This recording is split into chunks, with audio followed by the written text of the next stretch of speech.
Hello and welcome to this sleep hypnosis recording. My name is Jason Newland, and please only listen when you can safely close your eyes. This is called the Observatory of Quiet Hours. Please make sure that you're somewhere safe where you can allow your eyes to close and sleep naturally. This recording is only for a time when nothing else needs your attention. And once you know that everything important can wait until later, you can let these words become less important too. You do not have to remember them. You do not even have to follow every sentence. Some words may seem clear, others may drift beyond notice, and both can be useful in their own quiet way.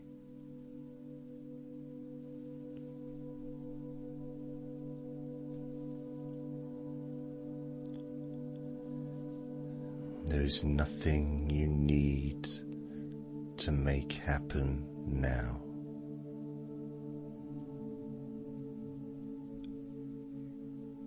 Sleep has never really been something that can be forced.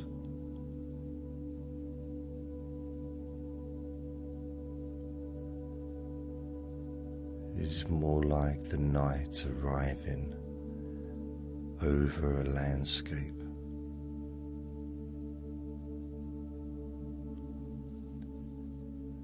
The fields do not pull the darkness towards them. The rooftops do not work at becoming dim.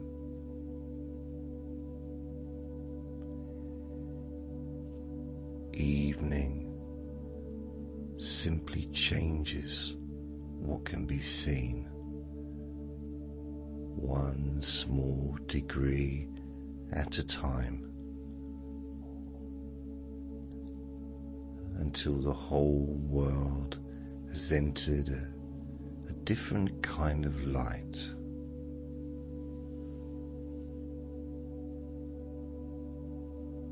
And perhaps you can let this time be like that. Not a task, not a test, just a gradual change in what matters.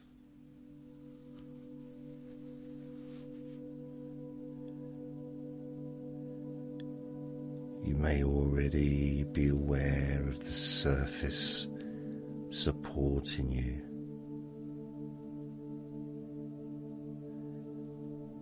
and of how it continues to support you without needing any instruction. It knows nothing about yesterday and asks nothing about tomorrow.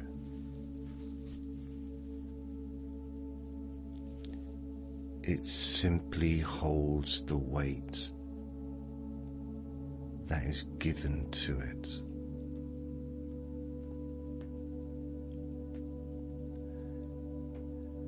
And the longer something is safely held, the less need there can be to keep holding it from the inside.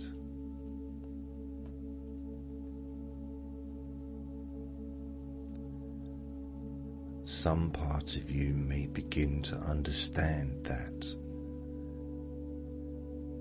before you consciously decide anything at all.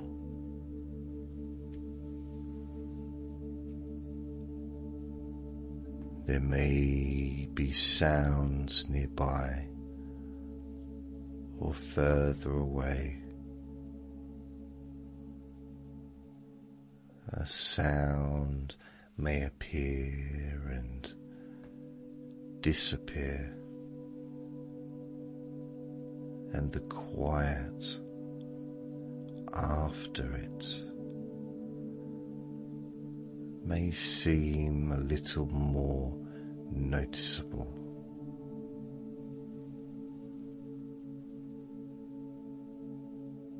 Even a familiar sound can become part of the background,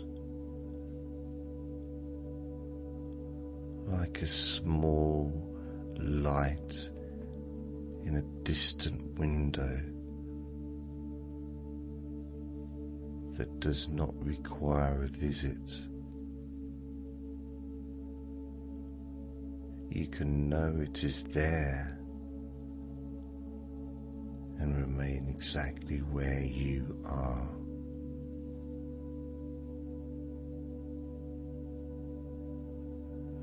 And if another sound comes later,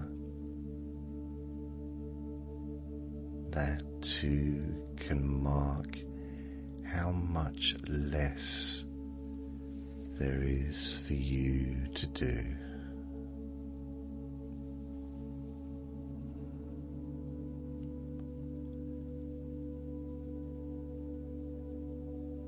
Perhaps your eyes are already closed. Perhaps they will close when they are ready.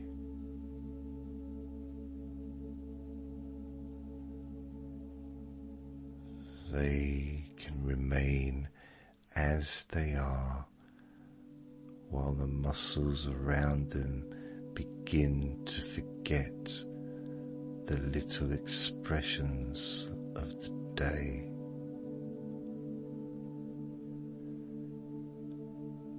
The forehead does not need to explain itself. The jaw does not need to finish any conversation.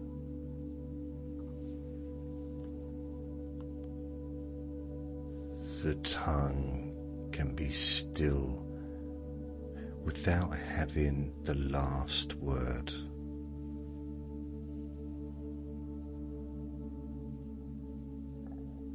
And all those tiny places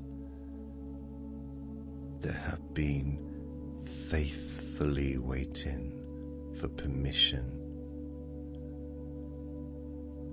may discover that permission was never withheld.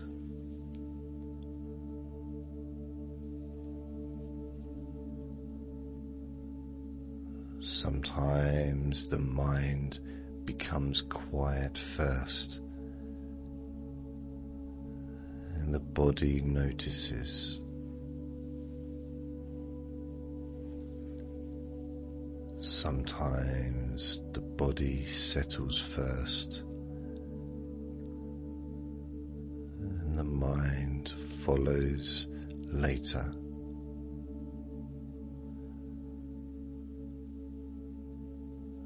and sometimes neither seems to lead, because a change is happening somewhere in between, beyond the need to name it.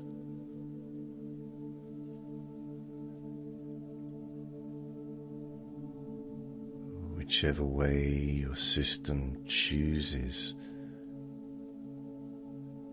can be the right way.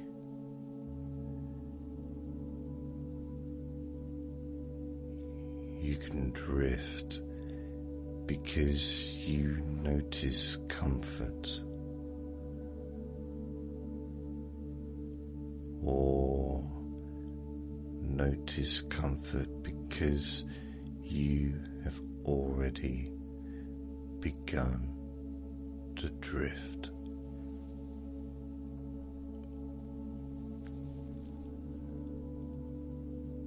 Now, I would like you to imagine, without trying too hard to see anything, that somewhere beyond the ordinary business of the day, there is an old observatory.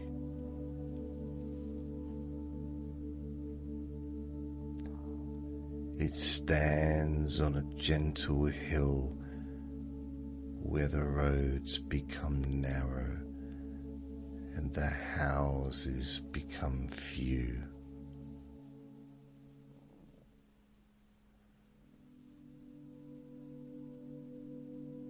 It is not abandoned. It is simply used only at night by people who understand that darkness is not an empty thing.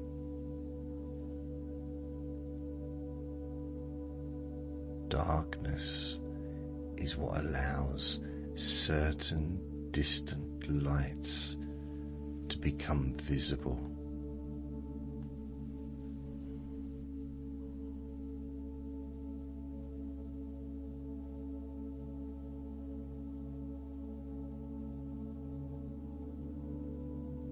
You do not have to picture the whole building.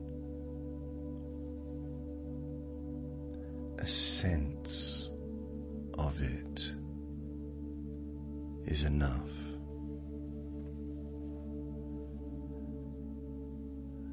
Perhaps there is a rounded dome, pale beneath the night sky.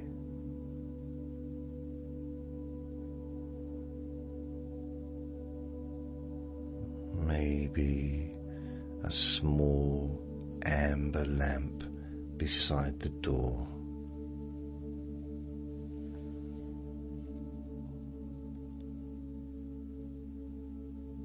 Perhaps a path of flat stones leading through quiet grass.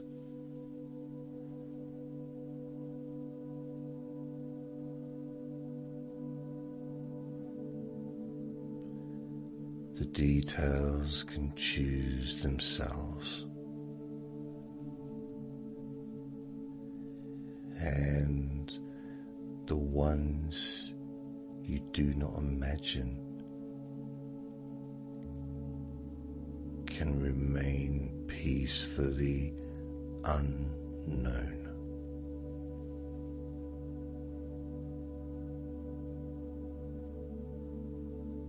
An unknown place can still feel familiar when it contains exactly what you need, can't it?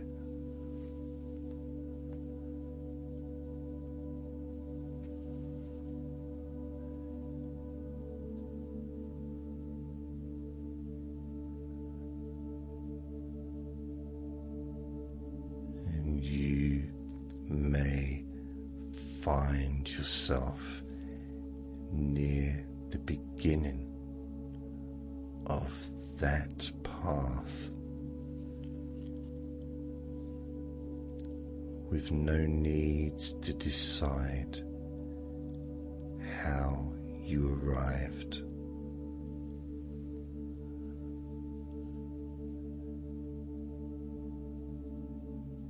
In dreams and in imagination,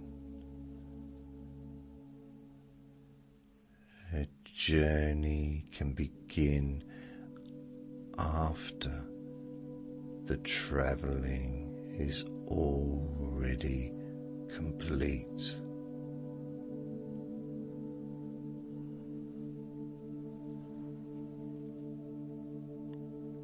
One moment here, another moment there, while the distance in between folds itself away.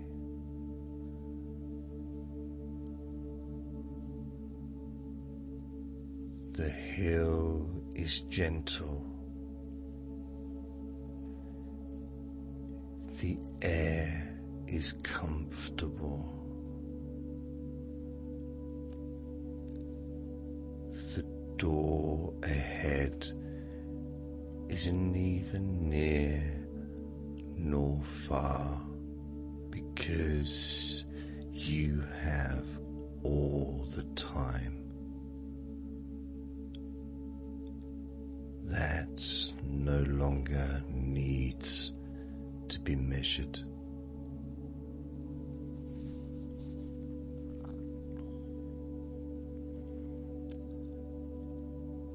Each flat stone in the path has gathered a little warmth from the day and is slowly giving it back to the night. You might notice the difference between one stone and another, or you might simply sense that the path knows the way.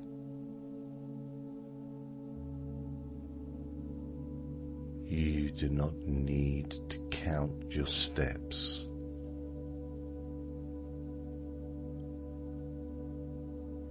Counting belongs to clocks and ledgers.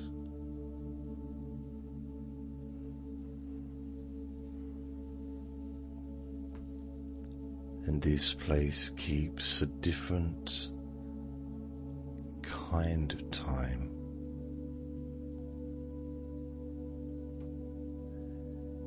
Here, one unhurried moment can contain many minutes.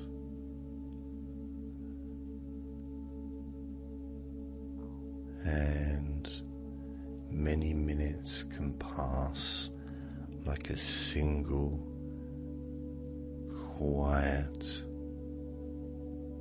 thought.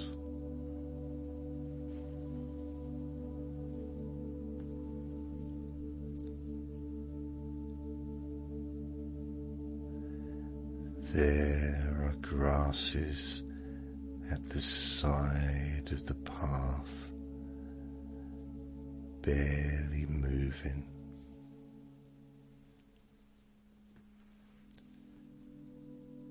There may be the faint scent of cool earth, wood, and stone.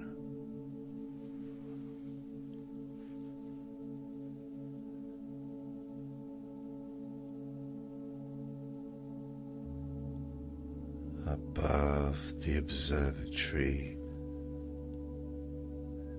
the sky seems wider than it did before.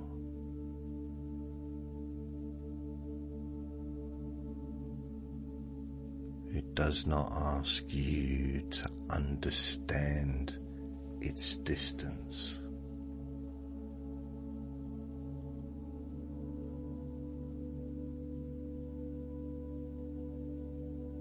It allows the eyes of imagination to rest in something without edges.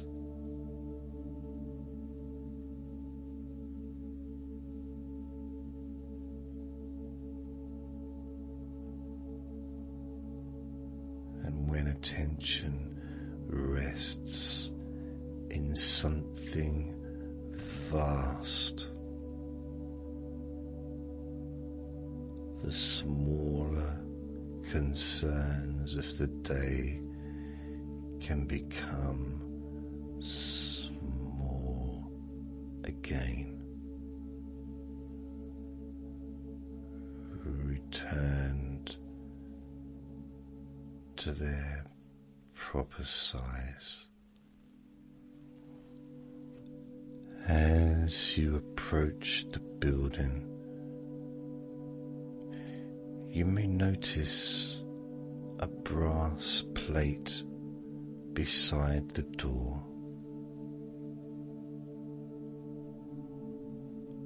The words on it are old and simple. The Observatory of Quiet Hours.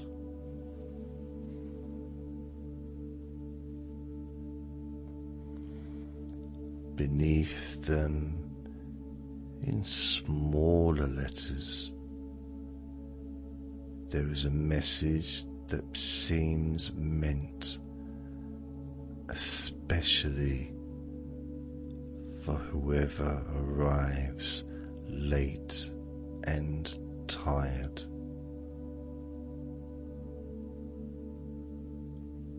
It says,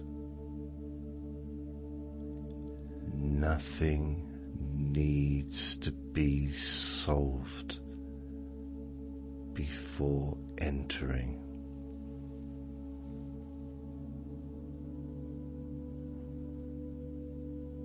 And that is an interesting rule,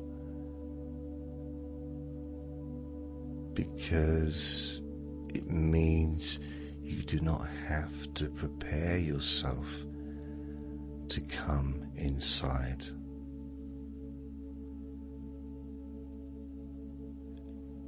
You do not need the correct mood.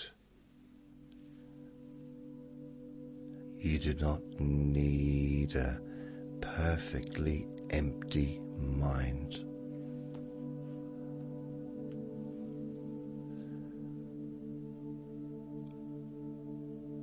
Whatever thoughts have travelled with you can enter too.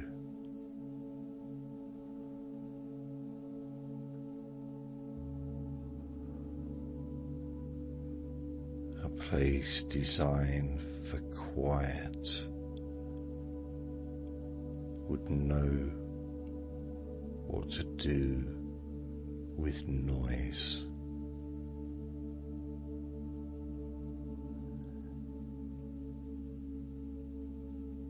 A place devoted to night.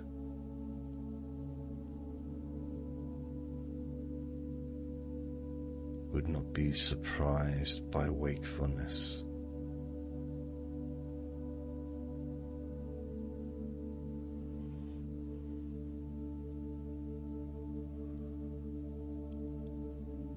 The door opens easily. Perhaps you pushed it, or perhaps someone inside noticed your arrival. The entrance hall is softly lit.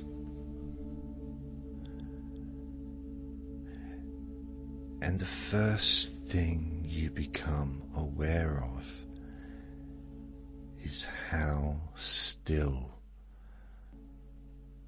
the building feels.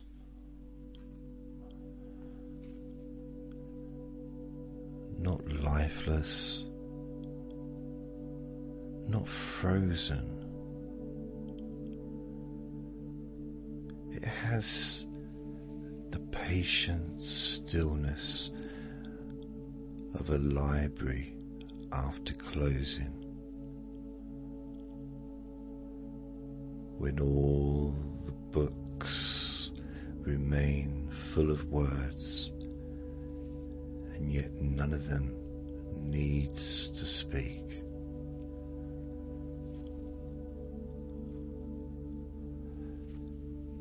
The floor beneath you is smooth stone.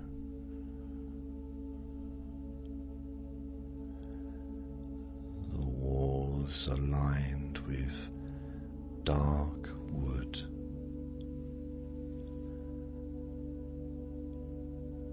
Somewhere within the building, a very slow mechanism turns with a low, almost inaudible hum.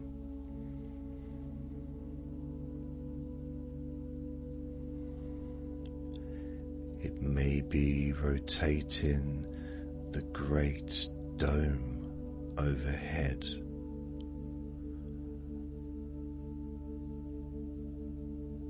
It may be moving the telescope towards a part of the sky that will be ready later.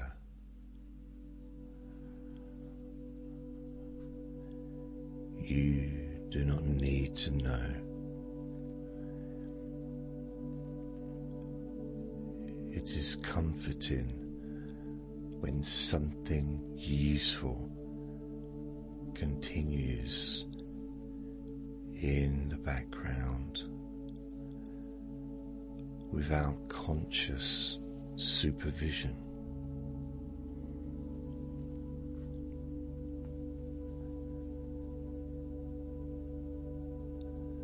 There is a person waiting in the entrance hall.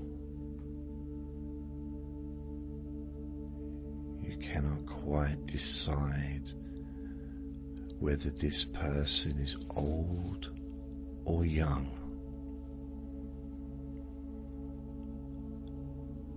Some faces belong more to a feeling than an age.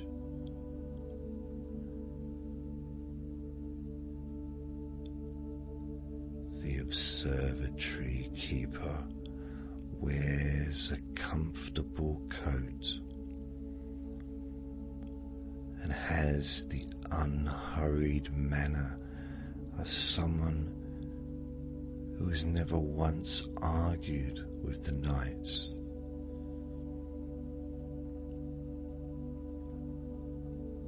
The keeper does not ask why you have come.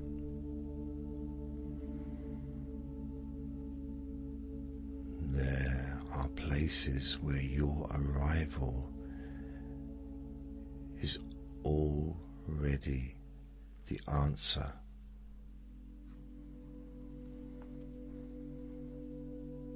The keeper simply says, "Welcome." You may bring everything in, but you will not need to carry it through the whole building.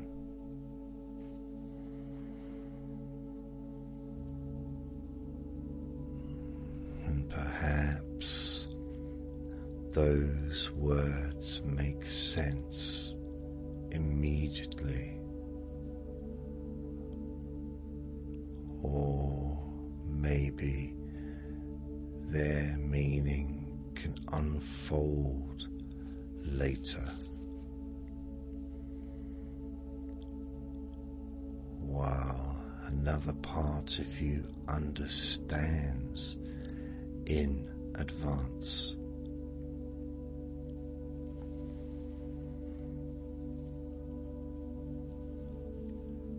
Near the wall is a long wooden counter with many small drawers. Each drawer has a blank label. No one has written on them because whatever is placed inside does not need to be described.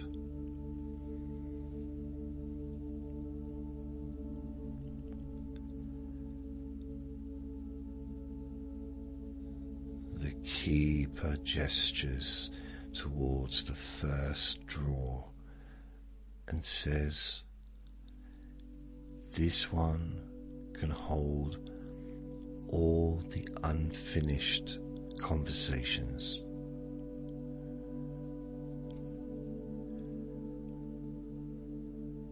You may become aware of things you meant to say, things you wish someone else had said, explanations rehearsed, answers imagined.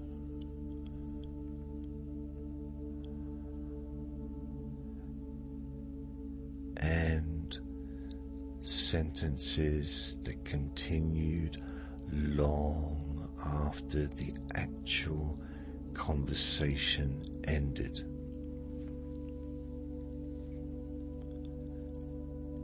You do not need to examine any of them.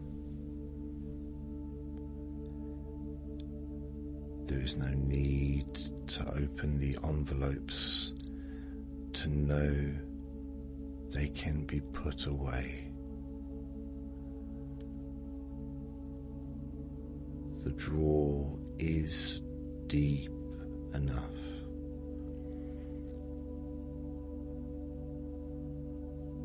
It slides closed without locking, which means nothing is lost. It is simply not required tonight.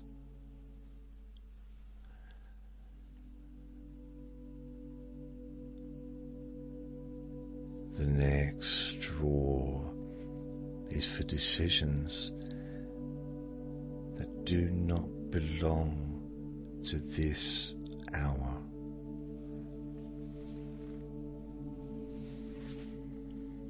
Large decisions, small decisions, decisions disguised as worries, and worries pretending to be urgent decisions.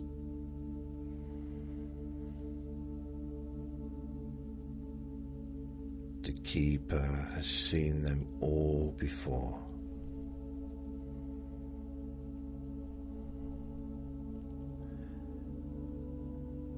A sleeping mind, the keeper says, can sometimes arrange a choice more wisely than a tired mind can chase it.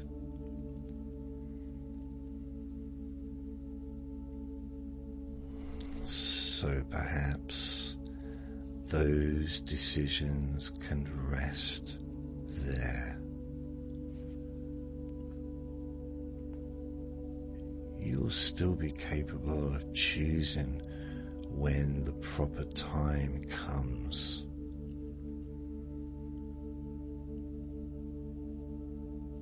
Putting something down is not abandoning it.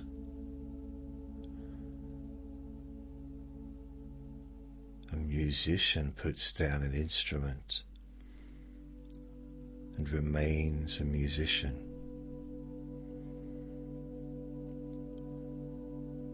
A gardener leaves the garden at night and remains the gardener.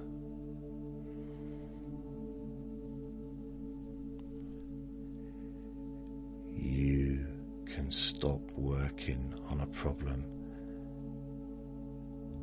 and remain completely able to meet it later.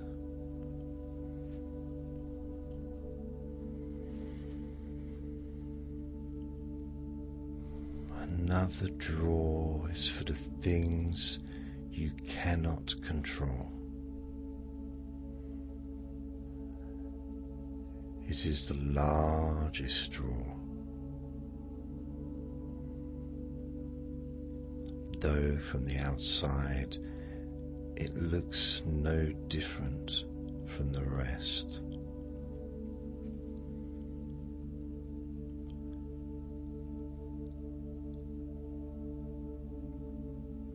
Other people's opinions can go there.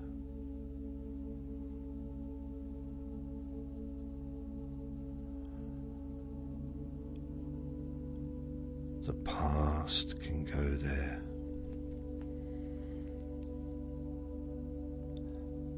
The timing of things, the weather of other minds, the questions that have no present answer, the outcomes that are still travelling towards you.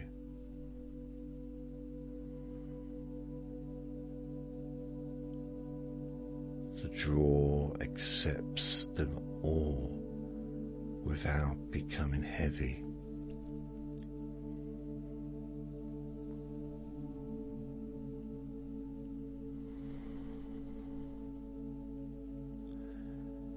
And perhaps a part of you wonders how a drawer could hold so much. Yet the mind holds whole landscapes in a dream without increasing the weight of the head. A memory can contain a year and appear in a second.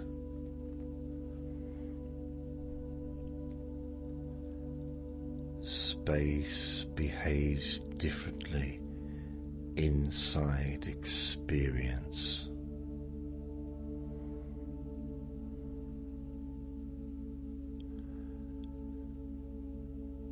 So there is room here, more than enough room.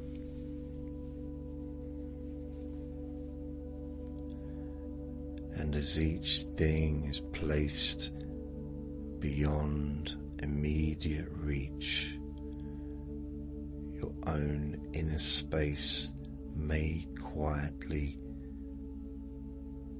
increase.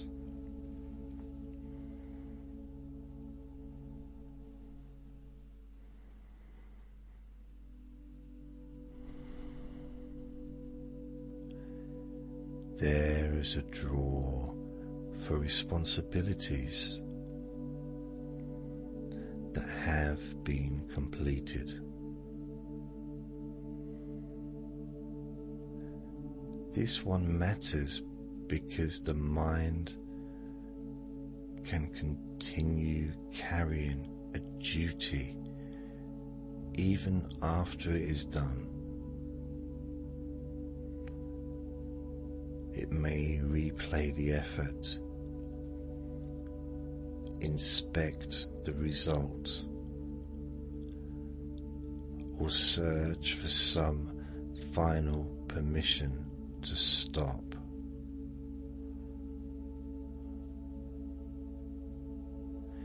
The keeper says, completion is sometimes a sound too soft for the busy mind to hear.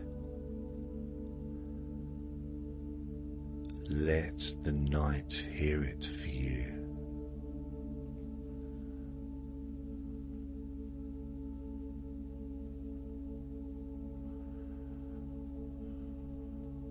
And you might notice somewhere within a faint sense of something being finished. Not everything. It does not have to be everything. One small part of the day can be complete.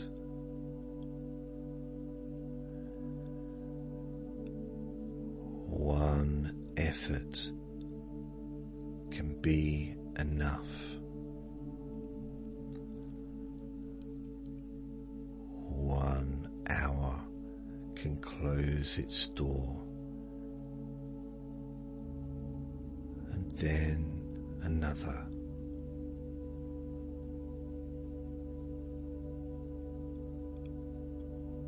What is finished does not need to be carried as if it was still beginning.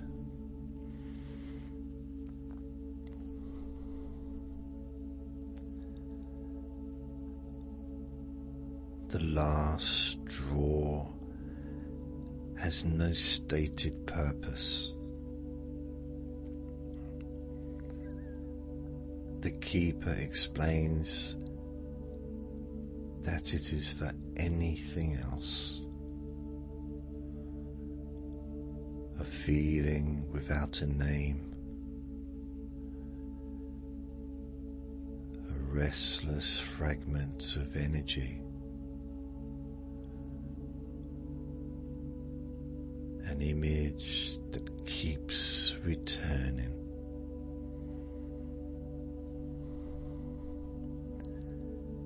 A concern that has not become words.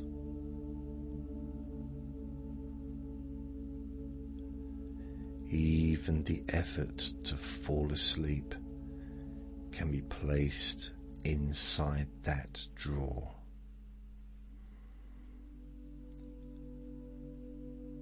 Because sleep may come more easily when it is no longer being watched for.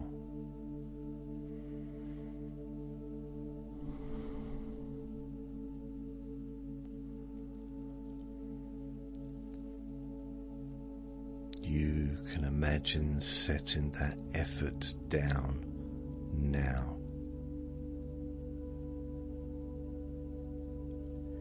You do not have to produce sleep. You do not have to check whether it is close.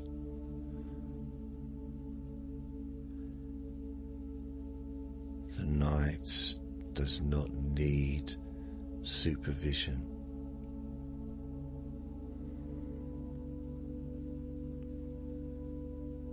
The body has practiced this ancient change thousands of times through ease and difficulty, through different beds and different years.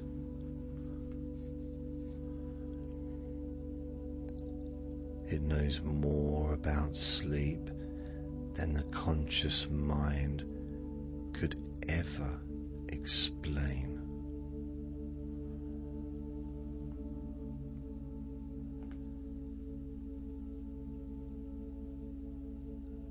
The keeper closes the final drawer and rests one hand on the counter.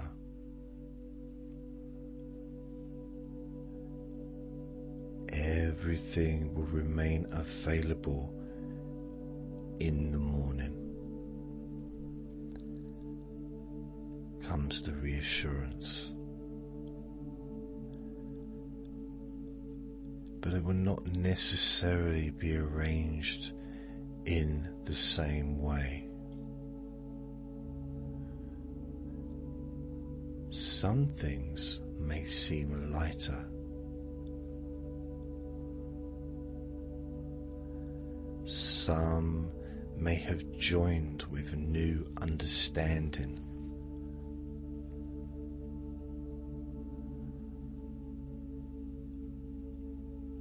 Some may no longer seem worth collecting.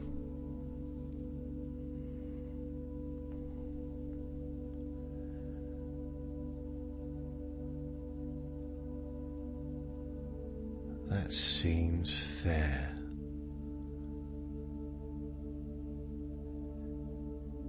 You're not required to preserve every worry in its original condition. The night is allowed to edit.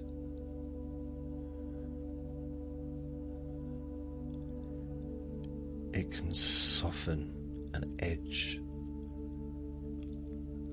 loosen an old connection, move one memory further from the alarm that used to surround it.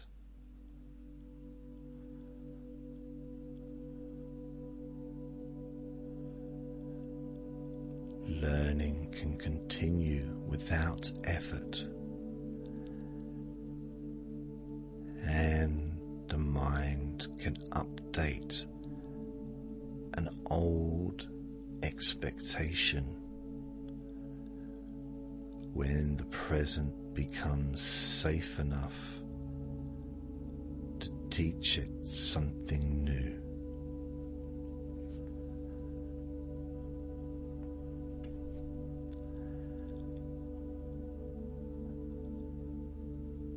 Now that your hands are empty in the imagination, you may become aware of how the rest of you can be held.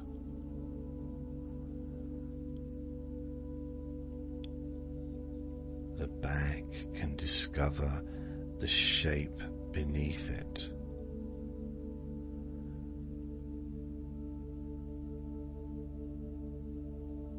The shoulders may notice they are not shelves. The arms do not need to reach towards anything.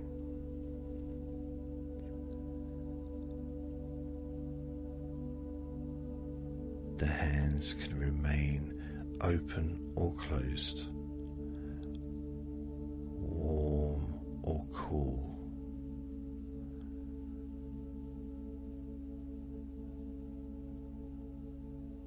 As though each finger has finished signing the day.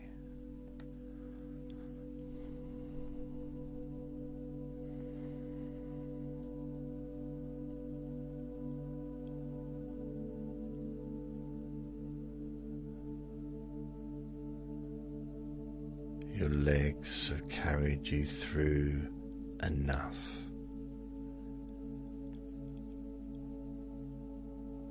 Whether they travelled far or barely moved, they have no journey to complete now.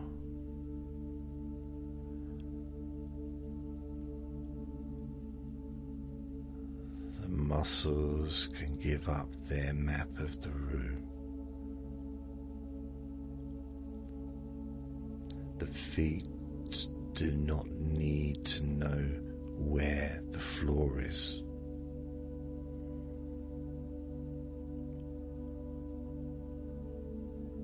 It is possible to be safe without being ready to stand. And the more completely you know that, the more completely some old readiness may fade.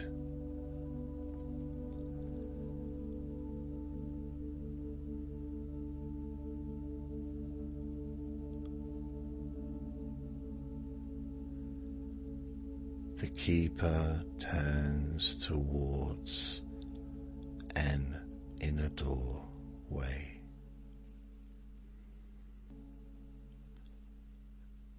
Beyond it is a curved corridor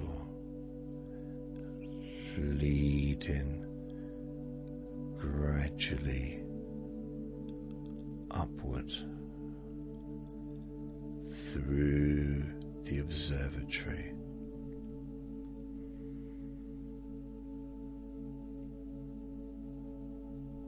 Lamps are set along the wall.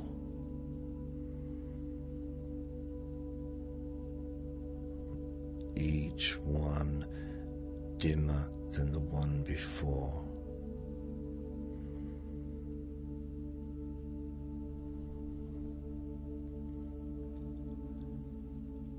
The keeper explains, the lamps are not going out. Your eyes are learning to need less light.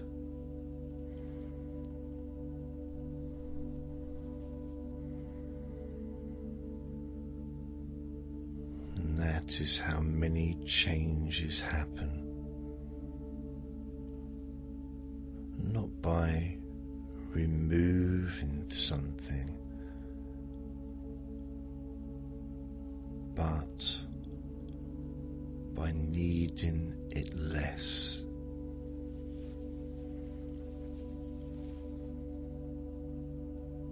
Not by forcing the mind to become blank, but by letting thoughts become less demanding.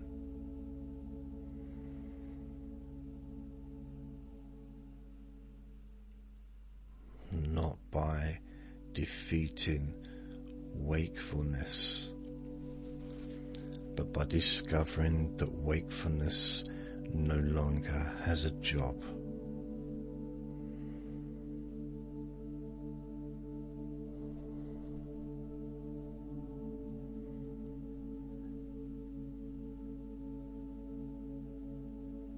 You begin along the corridor, or perhaps the corridor seems to move gently around you while you remain comfortably still.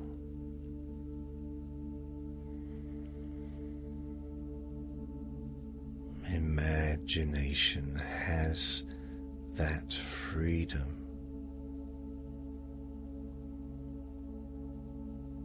You can travel and rest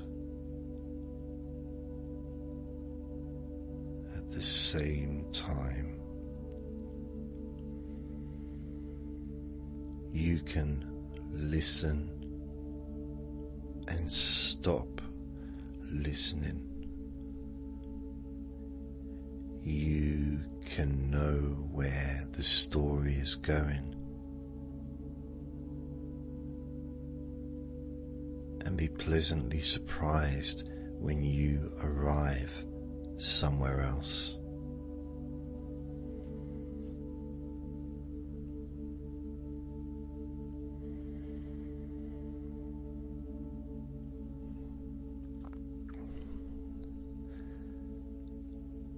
The first lamp casts a circle of gold light on the wall.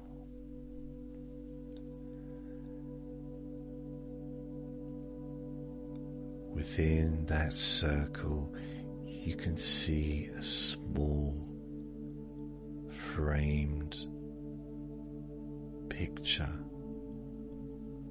of morning. A kettle, a window, a pale sky,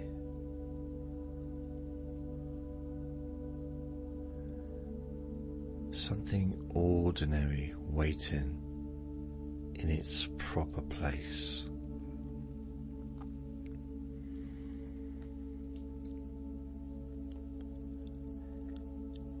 You do not need to enter morning now.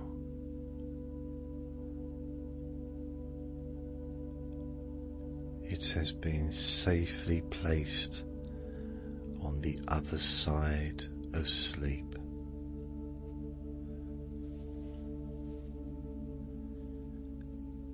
And knowing that morning exists can make it easier to leave it alone.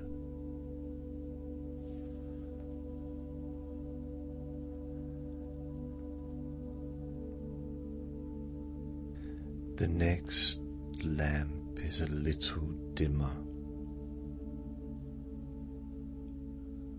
Beside it hangs a map of the sky drawn many years ago. Lines connect stars into shapes. A bird, a key, a bridge, a sleeping mind.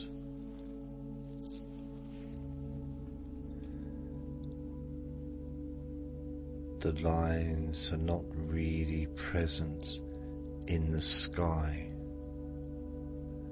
of course. A human mind added them because minds are always discovering patterns.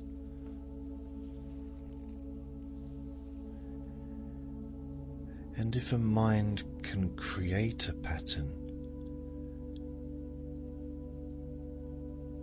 it can also change it.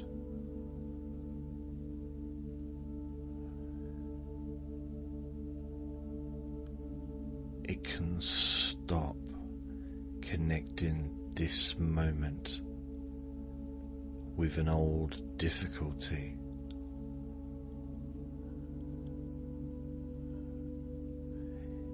it can draw a gentler line from lying down to letting go.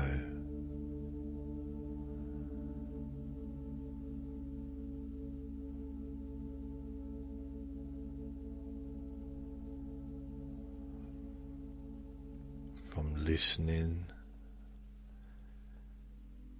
to drifting.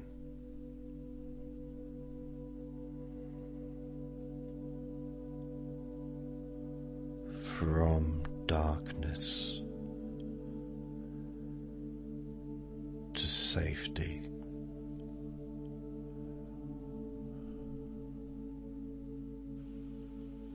You do not have to redraw that map consciously.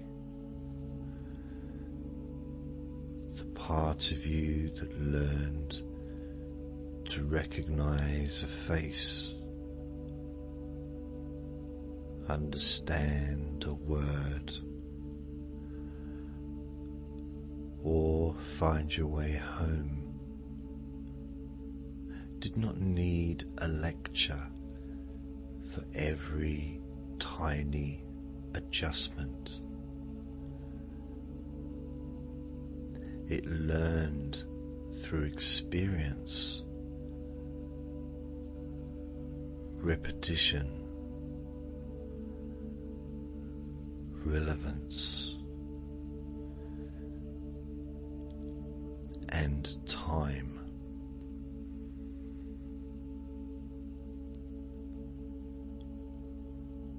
Tonight can become another experience of the bed meaning support, the darkness meaning privacy, and the closing of the eyes meaning that the world can continue without your management.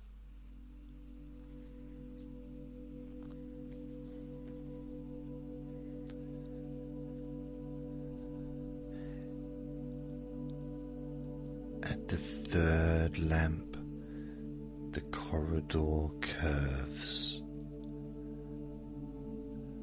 and because it curves, you can no longer see the entrance hall.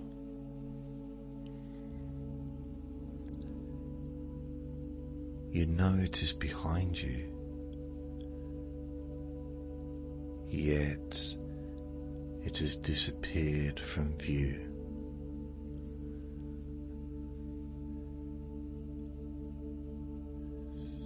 This is a useful reminder that something can exist without occupying attention.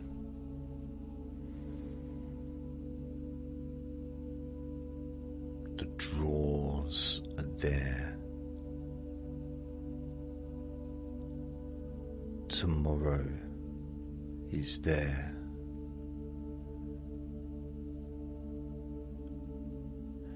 Your name, your history, and all the practical facts of life remain there.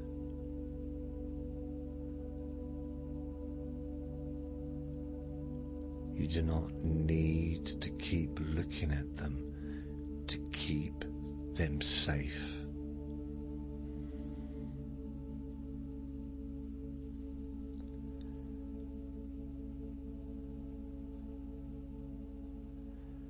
The keeper's footsteps make almost no sound.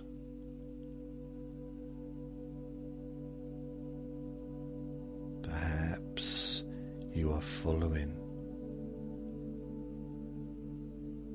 Perhaps walking beside.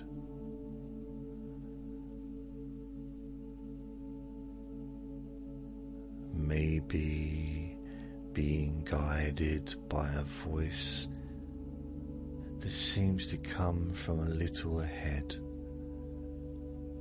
and a little within.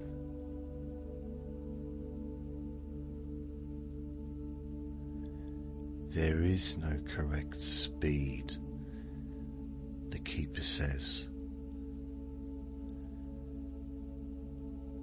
People arrive at the upper room quickly when they stop measuring how far they have come.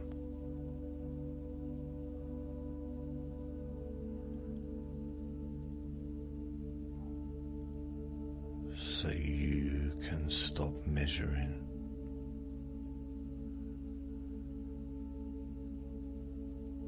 You may already be more settled than before.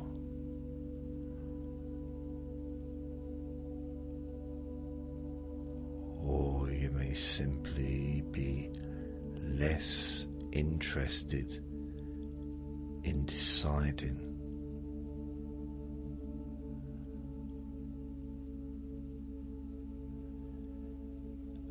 Less interest can be a form of comfort. A thought that once demanded an answer can become a thought that passes without receiving one.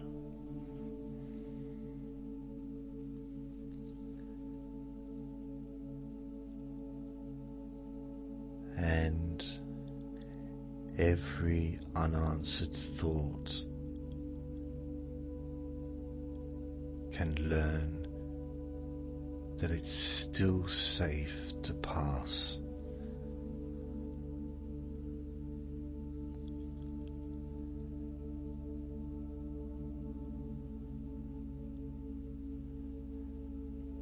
Another lamp, softer now. Beneath it is a narrow shelf with a row of clocks. None of them showing the same time.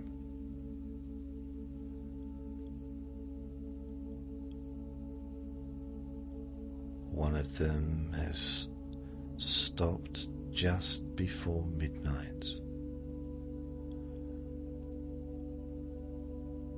One moves very slowly.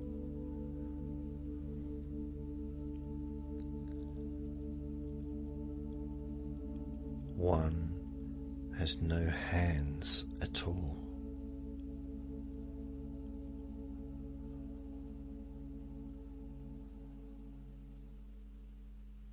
Another seems to move only when you look away.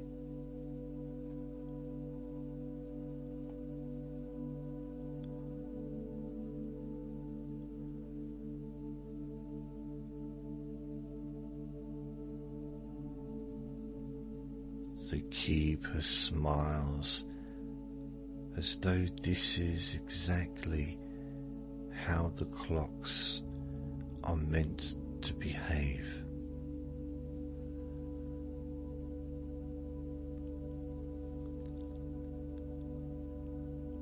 Daytime uses time to organize action, the keeper says.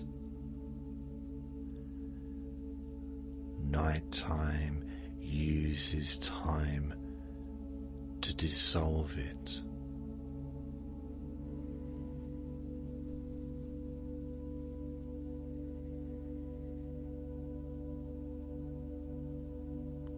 And you may know how a few minutes in a dream can contain a long journey, while an hour of sleep can seem to disappear between one awareness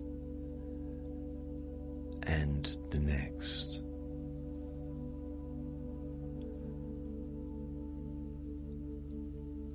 The mind does not always experience time as a row of equal pieces.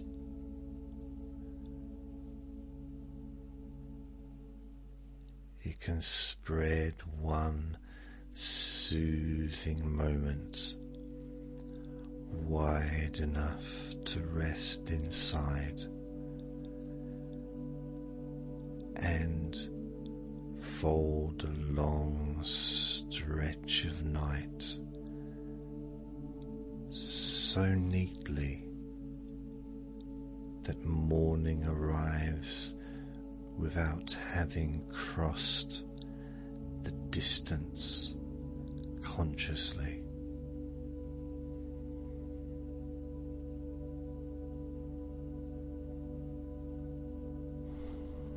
There is no need to wonder how much time has passed in this recording.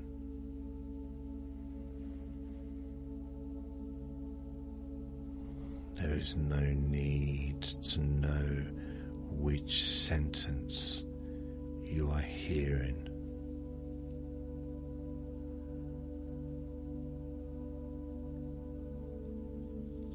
The words can become like those clocks, some clear, some slow, some without hands.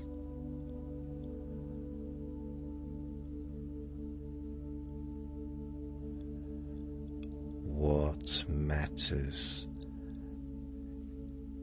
can be absorbed,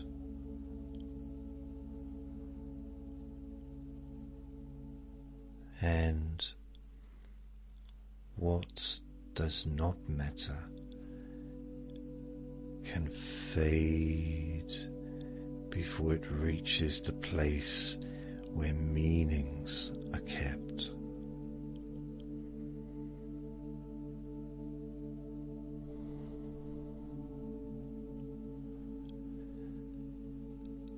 The corridor continues its easy curve. The walls feel warmer here. The light lower.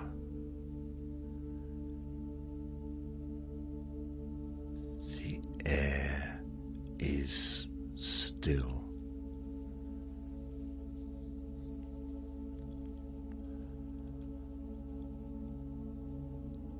The keeper says nothing for a while, and that silence seems part of the conversation.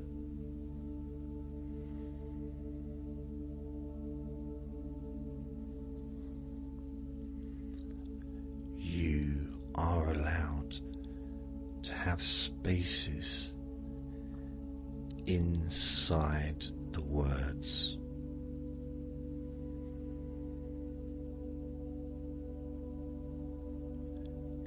You are allowed to miss a phrase.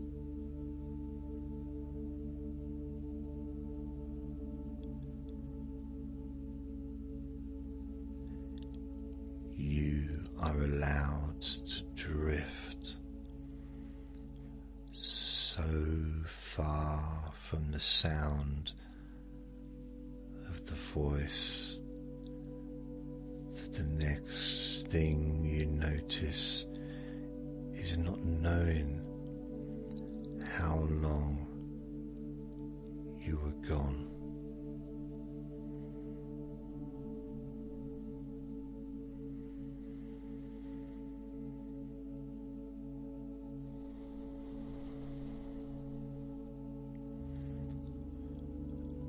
And if you have not drifted yet,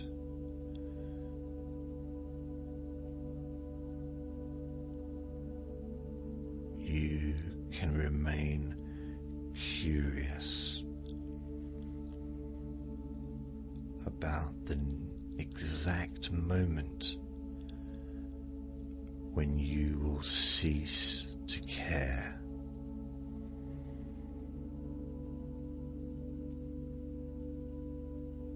Because there is a point in every settling process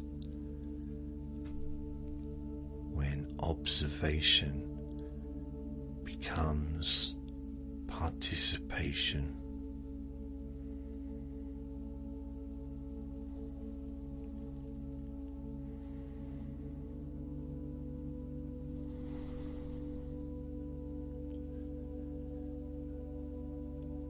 Person may watch rain on a window and then discover they have not been thinking about rain at all.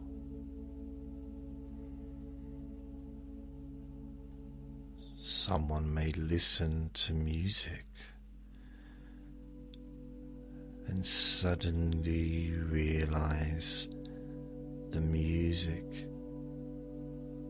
has been carrying them.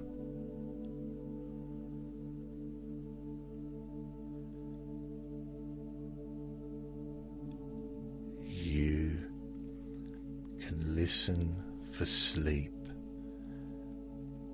until sleep is listening for you.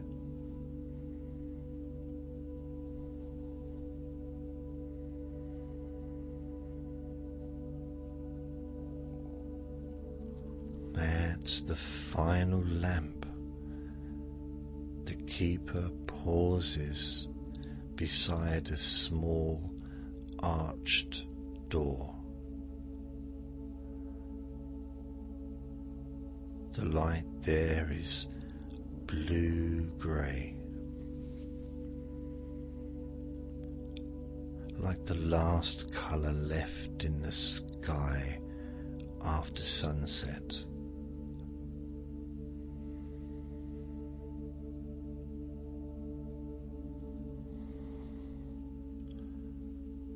On the door is a symbol, a closed eye containing a tiny star.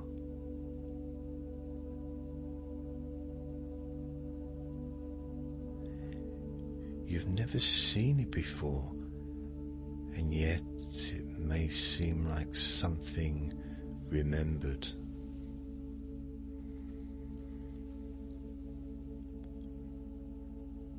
The keeper opens the door and you enter the central chamber of the observatory.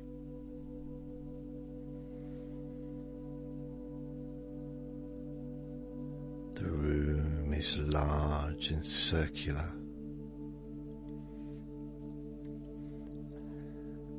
Above you, the great dome curves into shadow.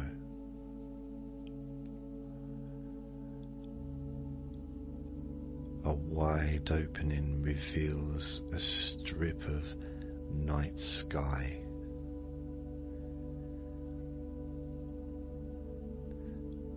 In the center stands the telescope, long and dark, angled towards somewhere beyond ordinary sight.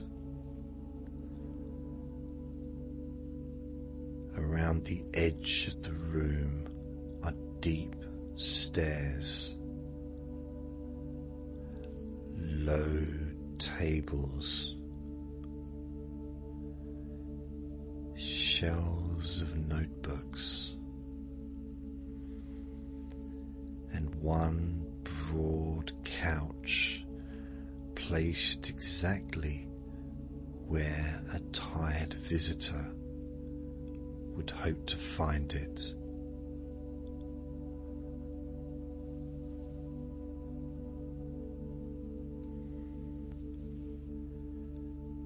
Perhaps in your imagination you move towards that couch.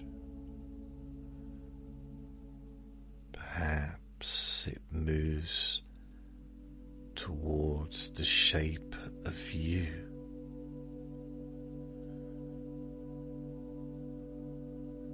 It is covered with a fabric that feels neither too warm nor too cool.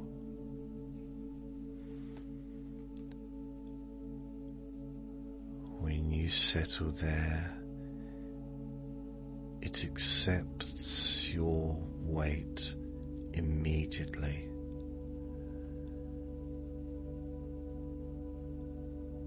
As though it's been waiting to learn your exact outline.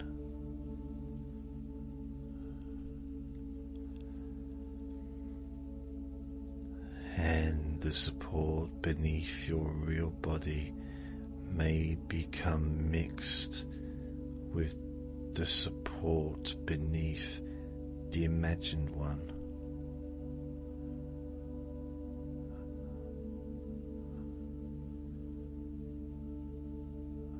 Until it is unnecessary to decide which comfort belongs where.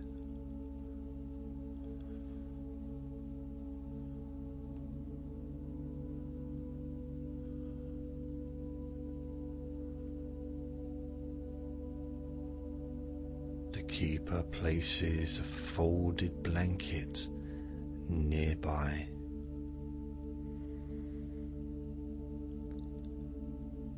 You can use it or simply know that it is available.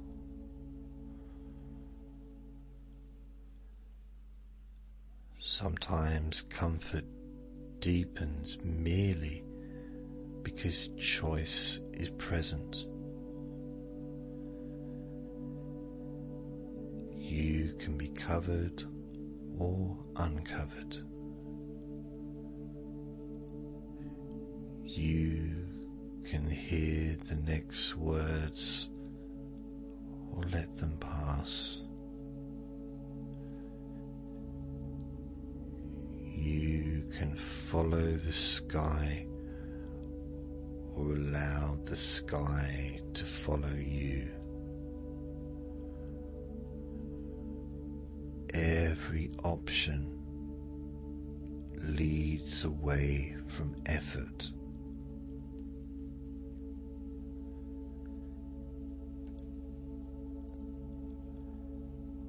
The mechanism beneath the floor begins to turn a little more slowly.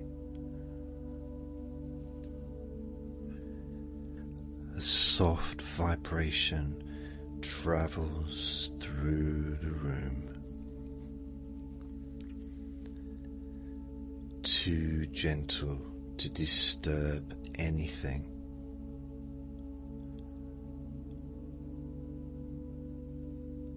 The dome rotates above you,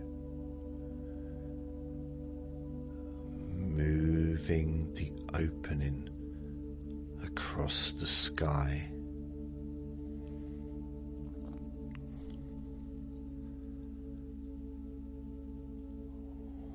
One group of stars disappears from view, while another arrives.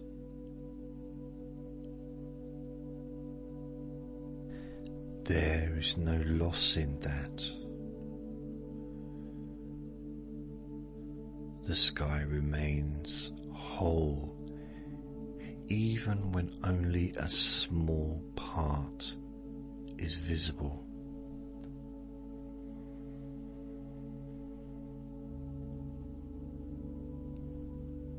Your mind is like that in certain ways. A thought can leave awareness without leaving you incomplete.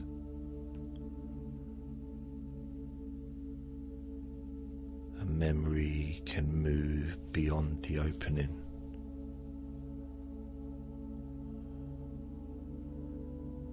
An identity can rest out of sight.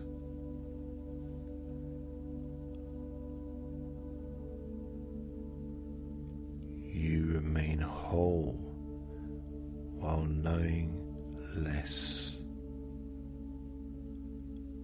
doing less,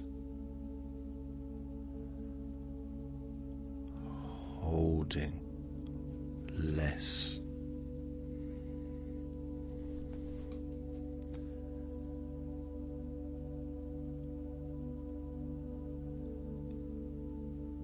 Wholeness does not require every part to speak at once.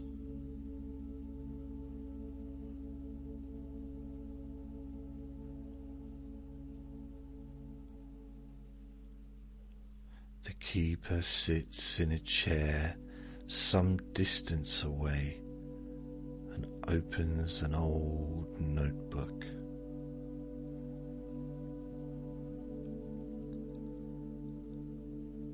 The pages seem blank from where you are.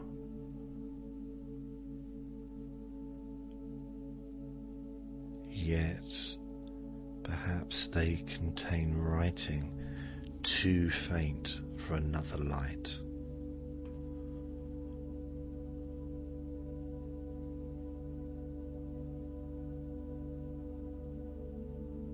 This is the book of things the night can do all by itself, the keeper says.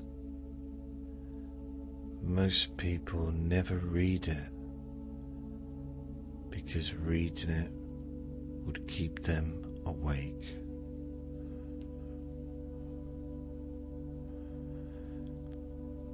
That makes you smile inwards, perhaps. There are processes that work best without being inspected.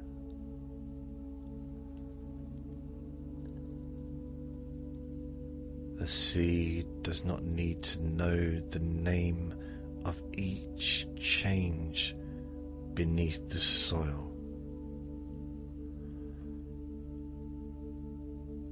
Skin does not need to ask permission to mend a tiny mark.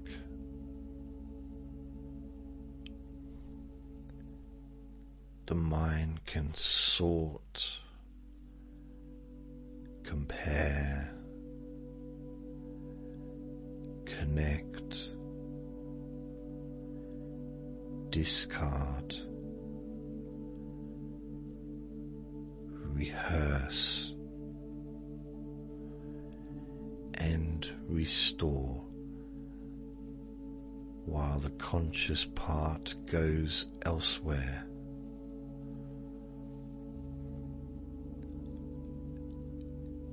You are allowed to receive the result without supervising the method.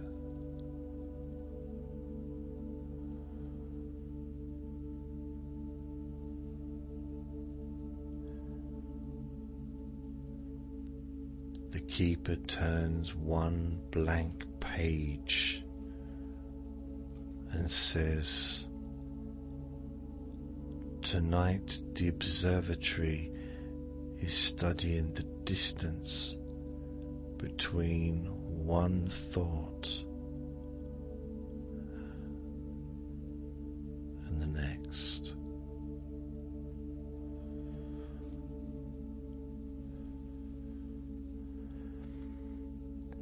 first, that may seem like nothing at all. Yet the distance between thoughts can contain more than expected. There may be a fraction of a second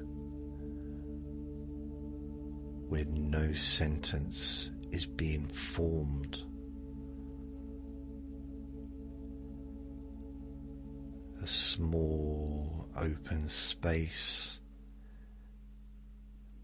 before a memory becomes a picture. A pause in which the mind has not yet decided what comes next. And when those spaces are noticed indirectly, they sometimes widen on their own.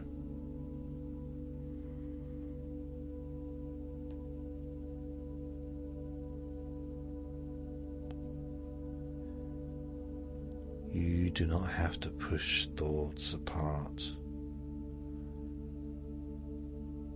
That would only create more thought.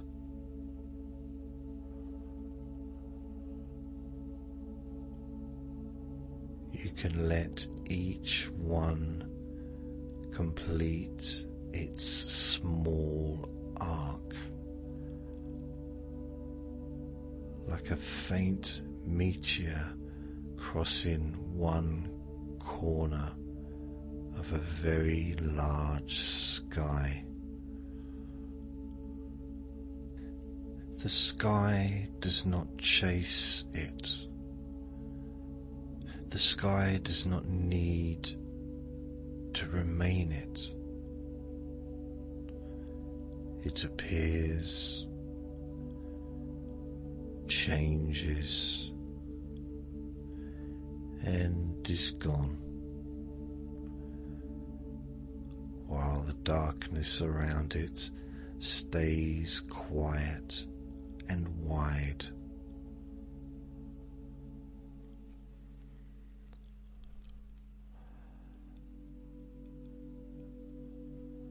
Perhaps a thought about today crosses now. Let it travel. Perhaps a thought about tomorrow. It can travel too. Perhaps there's a thought about whether this is working. That may be the most amusing one of all, because it can pass through the same opening as every other thought, carrying its question with it, unanswered and unharmed.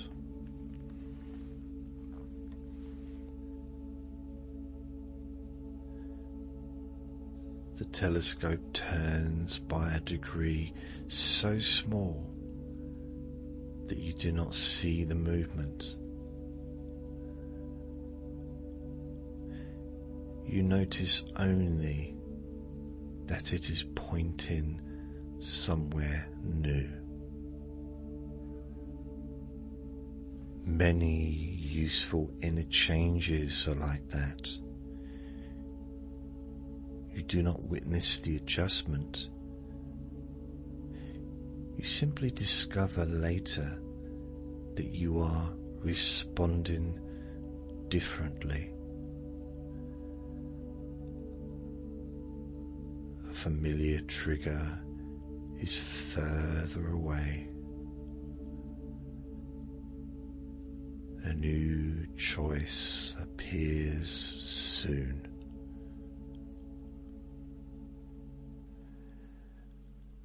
A night that once seemed difficult has become easier before you can say exactly when it changed.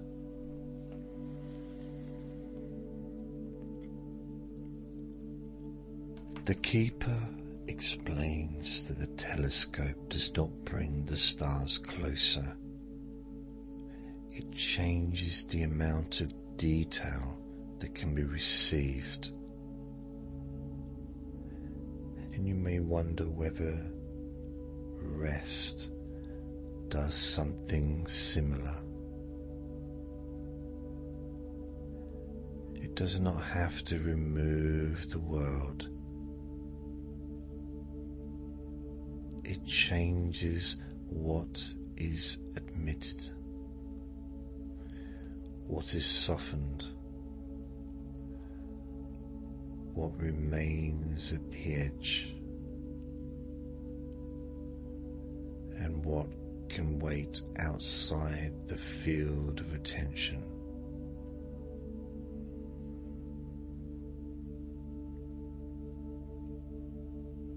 You're beginning to learn the Observatory's way of seeing less and knowing enough. Somewhere below, one of the entrance hall drawers settles with a gentle wooden sound.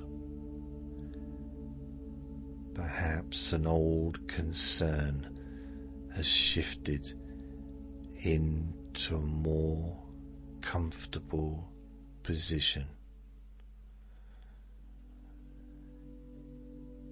Perhaps a decision has stopped pressing against the others.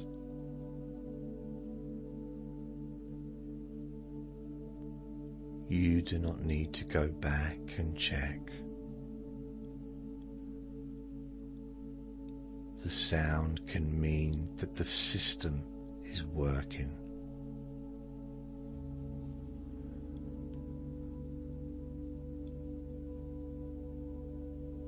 The couch beneath you seems to become a little wider.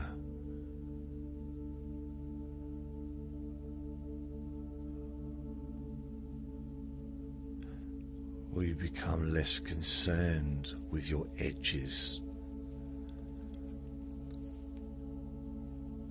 The usual boundaries of shoulder and arm, hip and leg may be clear in one place and vague in another.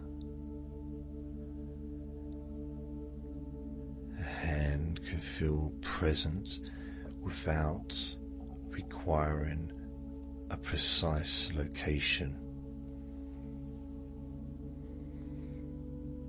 The face can become a soft arrangement of warmth, coolness, weight, and absence.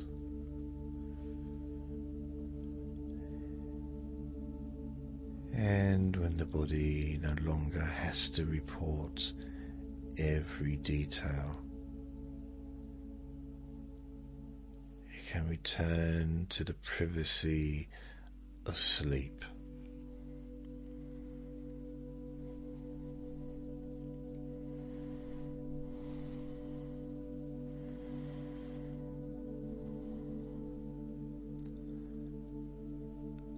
The keeper's voice is quieter now.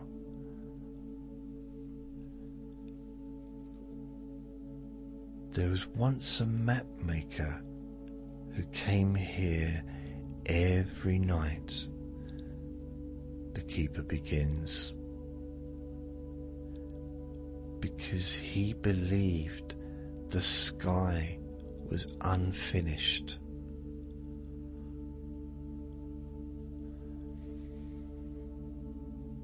The map maker was a careful person.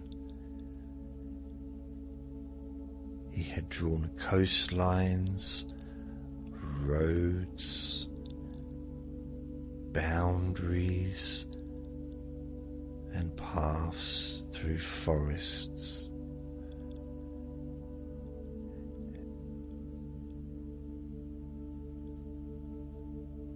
Every line had a purpose. Every blank space bothered him. So when he first looked through the observatory telescope and saw more stars than his chart could contain, he decided he would not sleep until the map was complete. Night after night, the map maker worked. He sharpened pencils, measured angles, and filled the paper with tiny marks.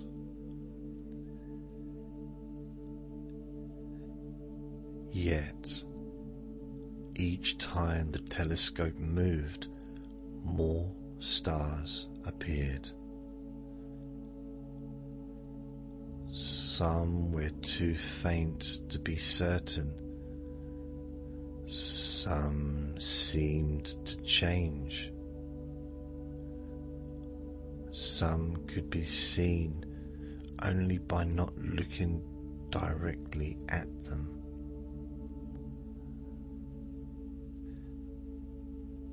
The harder he stared, the less he trusted what he saw.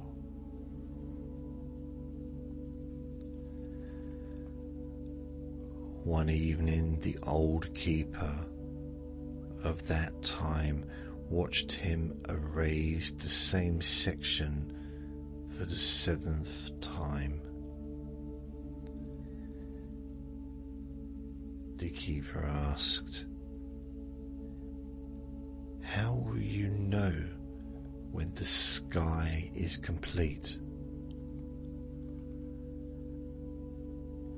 The map maker said, "When nothing is missing." "And how will you know what is missing?" "I will compare the map with the sky."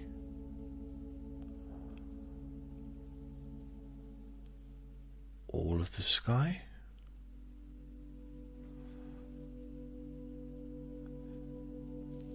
The map maker looked up at the dome and for the first time understood the size of the promise he had made to himself.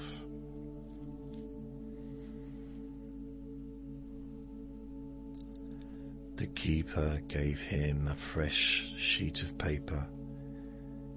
It was dark blue and completely blank.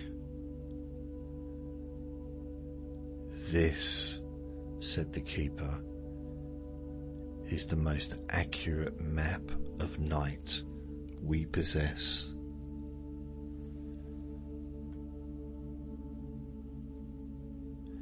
The map maker thought it was a joke. Then he noticed a tiny sentence written at the bottom of the page.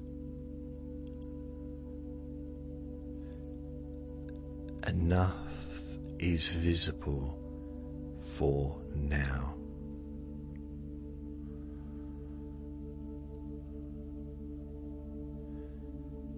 He sat with those words for a long time. He had believed a good map must contain everything. But a map containing everything would be as large as the world and impossible to carry.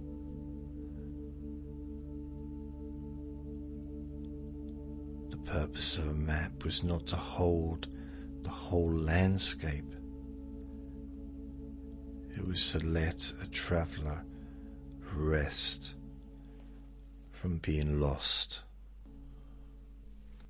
So the map maker placed the blue page over his crowded chart. And for the first time in many nights, he stopped adding marks. The blankness did not accuse him.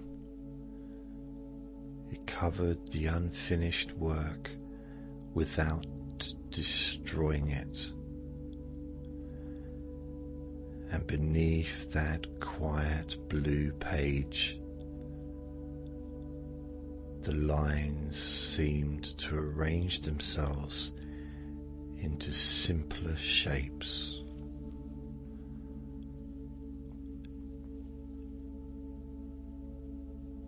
He slept in the observatory that night. In the morning, he did not finish the map. He did something wiser. He drew only stars that helped people find their way home.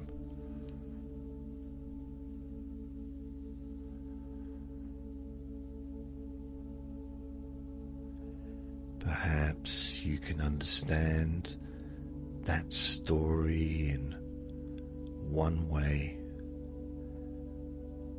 while another part understands it differently.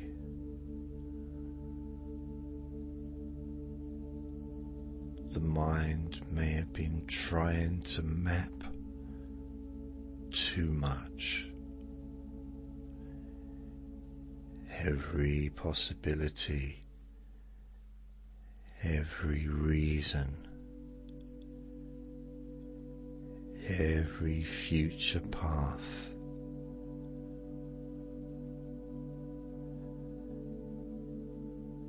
It may have confused completeness with safety.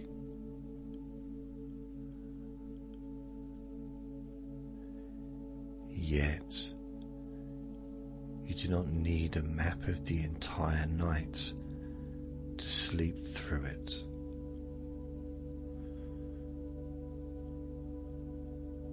Enough is visible for now.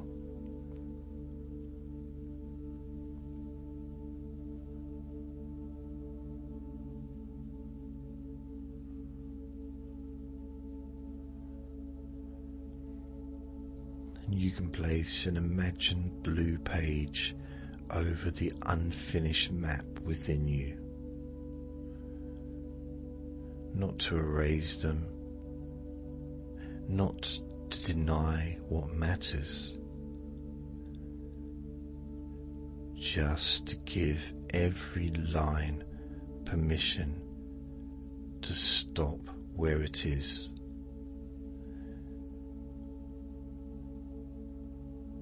Beneath that page, the unconscious mind can simplify what conscious effort has made crowded.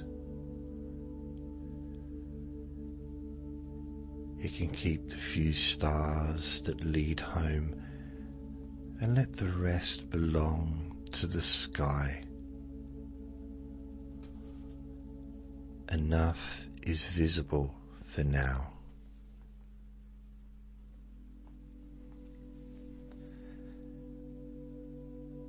The phrase may repeat once somewhere inside, or it may dissolve as soon as it is heard.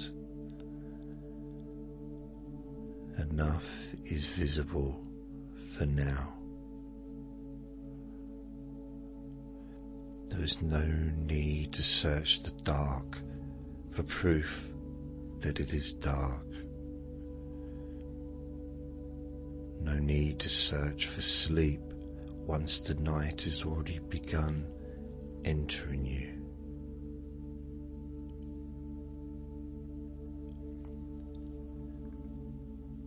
The opening in the dome moves across a region of sky where there are fewer bright lights.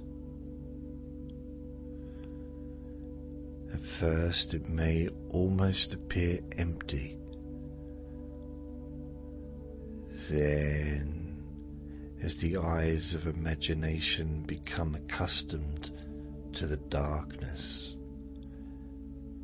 faint points begin to emerge. This is not because new stars have arrived. They were available when the need for brightness decreased.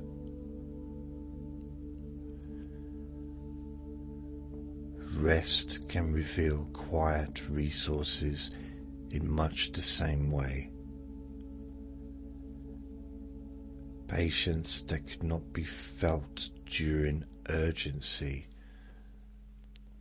perspective that was hidden by closeness, a steadiness too subtle to compete with noise.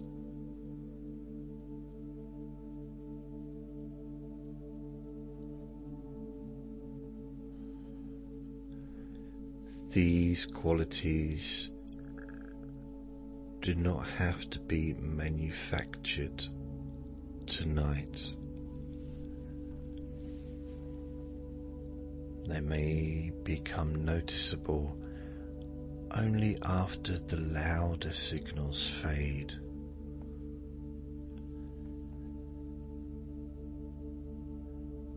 And perhaps there is a calm part of you that has been present through every restless night, never insisting on recognition, a part that knows the difference between a thought and a threat, a part that can remain while sensations change, a part that remembers how to let consciousness dim in safe stages, exactly as it has done before.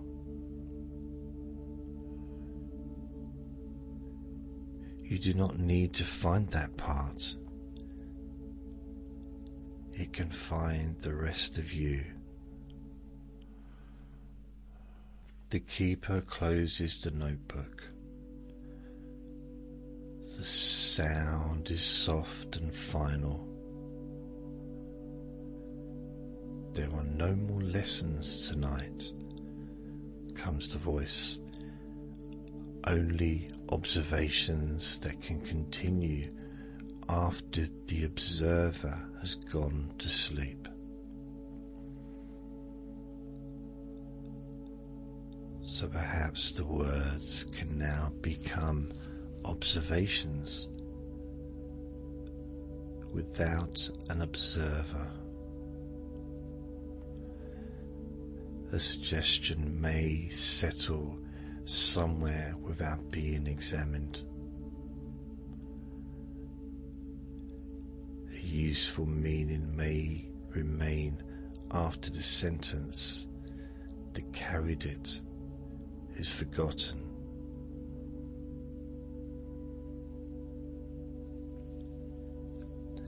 And you may forget to listen in the same natural way that you forget the exact moment a room became dark.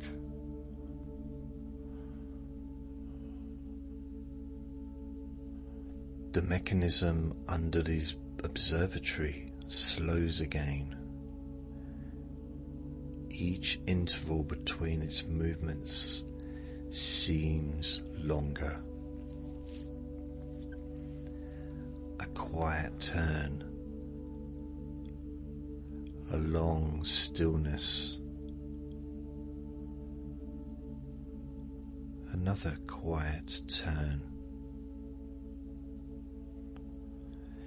The spaces are not empty, they are holding you.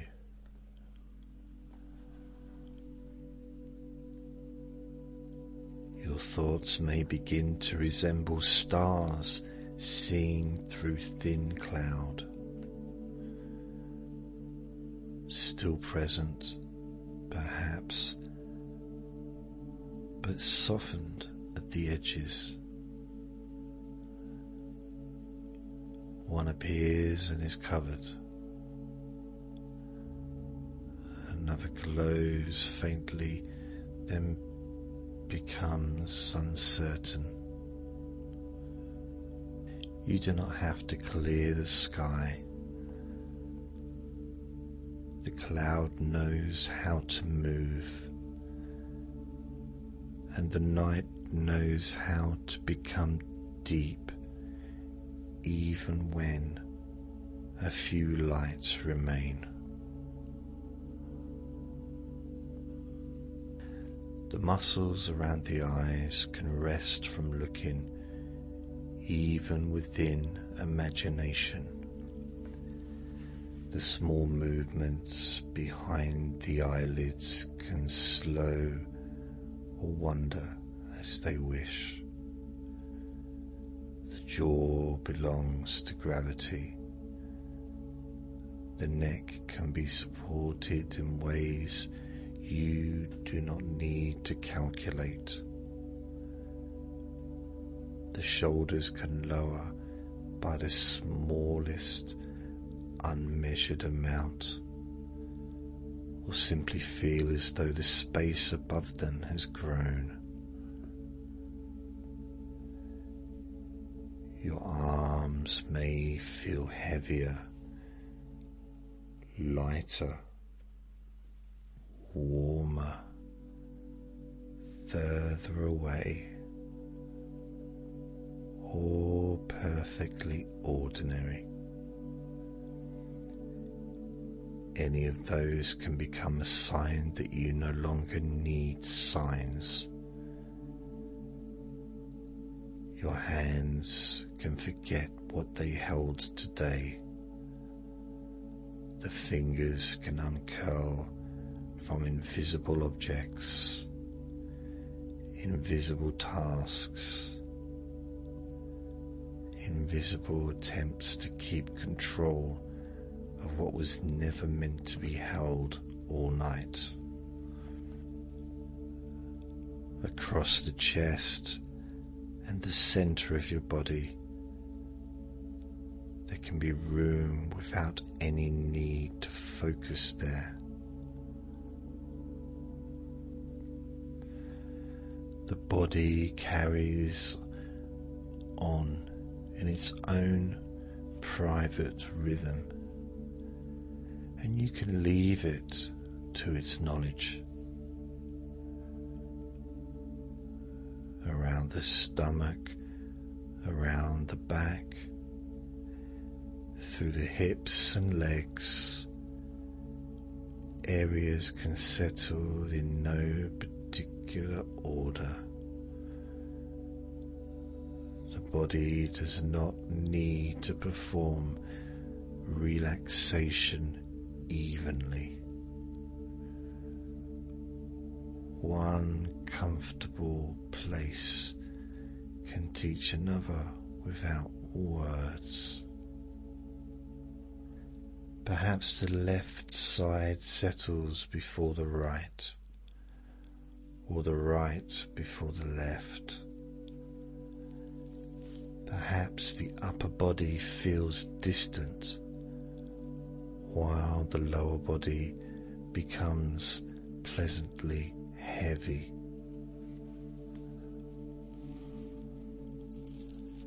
Perhaps you cannot tell. Not knowing is especially useful now. Not knowing where one sensation ends, not knowing which word began this sentence.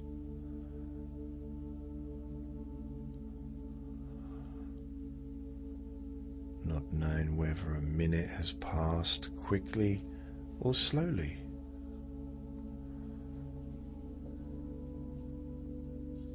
The keeper rises and walks towards the telescope. There is a large brass wheel beside it. The keeper turns the wheel and the stars in the eyepiece become blurred. Another small turn and they become soft circles of light. Another, and they merge into a gentle glow.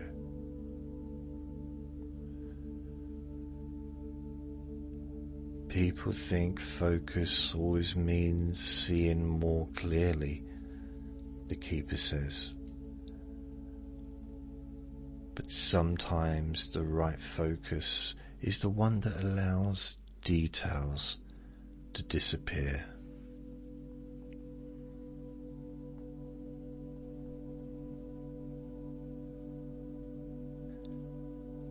And now you can allow the day to move gently out of focus.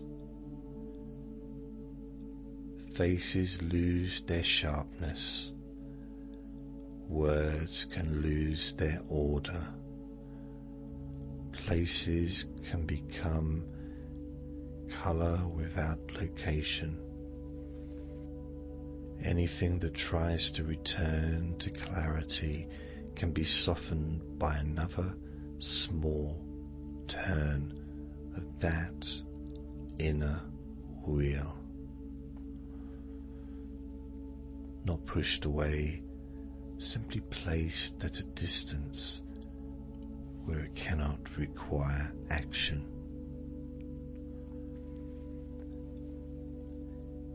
Even the idea of yourself can move out of focus for a while.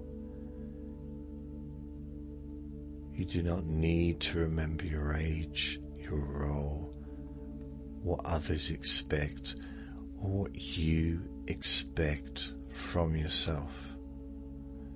Sleep does not require a biography. It welcomes the person beneath the name, the living system beneath the story, the quiet awareness beneath the effort to be someone. There is a relief in becoming temporarily undefined, not lost.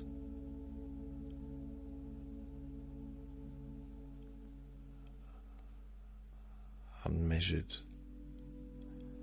like the dark blue map that contains no demand to be complete. The night can hold your identity safely while you rest from carrying it.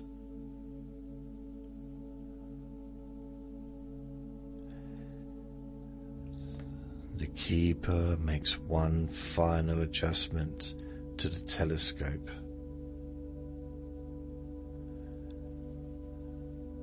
Then covers the eyepiece with a soft cap. The instrument has finished its work. It remains valuable while unused. It remains capable while still. And perhaps your conscious mind can recognize itself in that image. Capable, intelligent, experienced, and finished for tonight.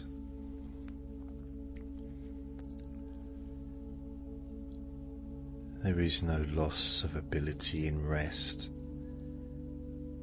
There is renewal. Connections that were used heavily can quieten. Other connections can strengthen in the background. Experiences can be filed according to what they mean now, not only what they meant when they happened. The brain and body can practice safety while nothing is being asked of them. You may not notice that learning tonight. You may notice only that the words are further away. That is enough. A message does not have to remain in conscious memory to influence what becomes easier later. The path from wakefulness to sleep can become more familiar each time it is travelled without struggle.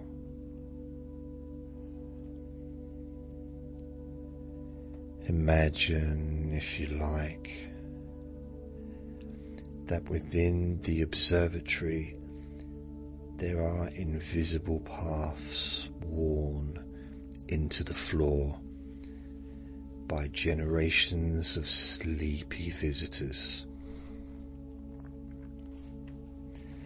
At first, a person might cross the room with uncertainty. Later, the feet know the curve. Eventually, the journey happens in darkness. Your own way into sleep can become like that. Less negotiated, more recognized. An old route, newly remembered.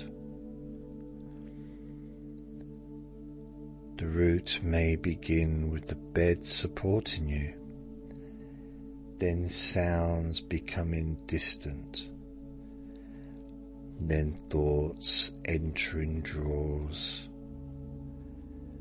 then the corridors curving away from the day, then the blue map,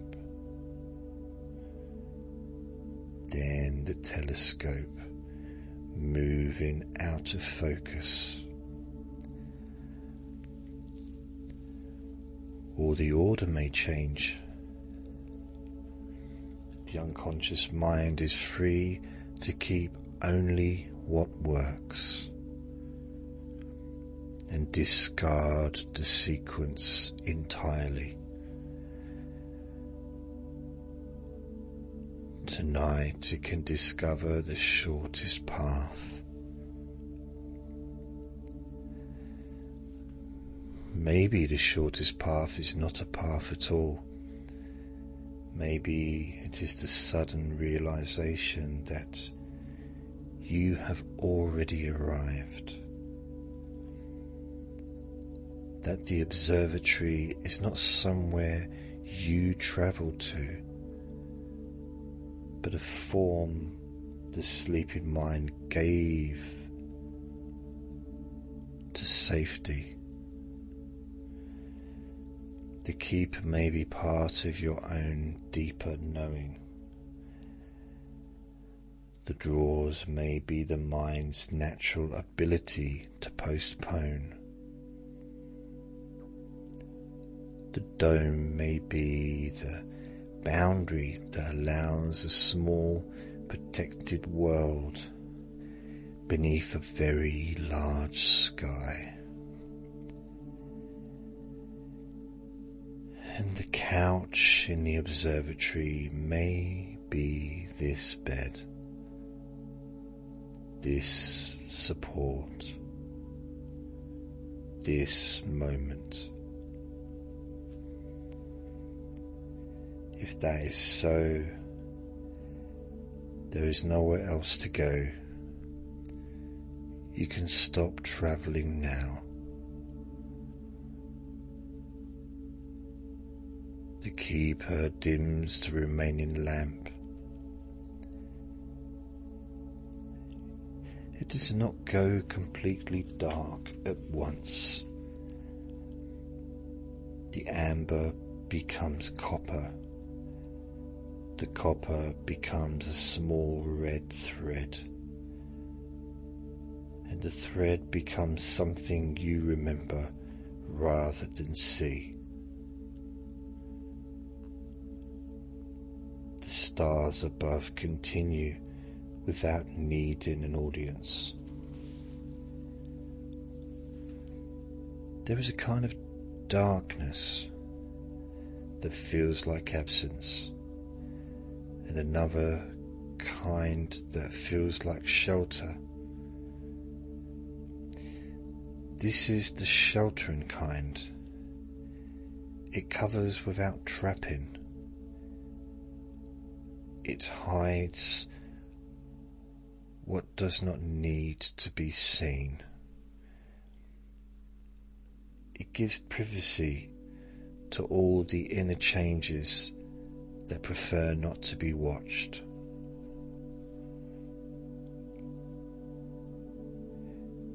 In that privacy,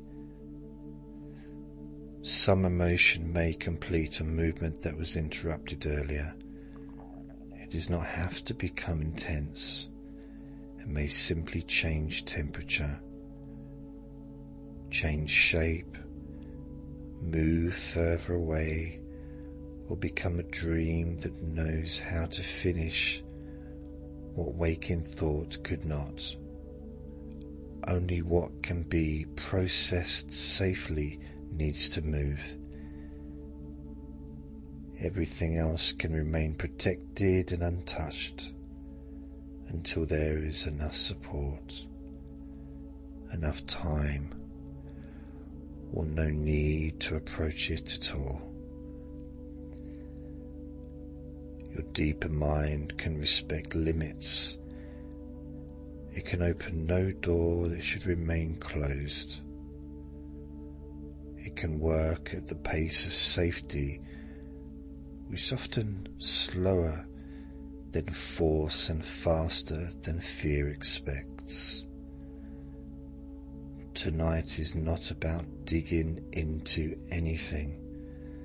It is about allowing the whole system to learn that rest is permitted, even when life is unfinished. You can sleep with unanswered questions. You can sleep while healing remains incomplete. You can sleep without earning it. You can sleep before everything is tidy. You can sleep because sleep is not a reward for perfect living. It is one of the ways that imperfect life is carried forward. Perhaps those words settle somewhere useful. Perhaps they are already forgotten. Either response can lead towards the same quiet space. The great dome makes one last slow turn. The opening above moves away from the brightest stars and towards a depth of sky that seems almost black. Yet the keeper knows that this region contains more distant galaxies than the eye can see. What appears empty can contain immeasurable activity at a scale too quiet and far away for conscious detection. And while your conscious awareness sees less, deeper processes can do more. Memories can be consolidated. Emotional signals can be recalibrated. The nervous system can spend time in a pattern of enough safety. Tomorrow's mind can be prepared by tonight's unobserved work. And no part of that requires your help. No part of that requires you to stay awake. And the less you help, the more thoroughly the night may help you. And the keeper returns to the chair, though perhaps no longer sees the movement. The voice seems to come from further away now, as if across the circular room or through the walls, or from the page of a book being read in another dream. When visitors are ready to sleep, the keeper says, we do not tell them to close the observatory. We let them discover it can remain open without them. So the observatory can remain open. The telescope can wait. The dome can turn. The drawers can hold what has been placed within them. The keeper can keep watch. You are not the last person responsible for the night. You can leave awareness in good hands. Maybe you descend into sleep as the day descended into darkness, so gradually that no border can be found. Maybe you enter it like stepping through an unseen doorway, one side listening and the other side dreaming. Maybe sleep grows around you like the sky growing visible when the lights of the town become dim. Any way is the right way, and you do not have to be ready before it happens. Readiness may be something noticed afterwards. A person says, I must have fallen asleep, because the event itself left no witness. And you can allow that pleasant absence of witnessing. You can be the one who does not notice the moment because there is no longer a need to notice anything. The next words may mingle with thoughts that have no obvious beginning. Images may form that have nothing to do with the observatory. A corridor may become a shoreline. A telescope may become a tree. The keeper may have the voice of someone kind you once knew, or no voice at all. Dreams are free to borrow what is useful and change everything else.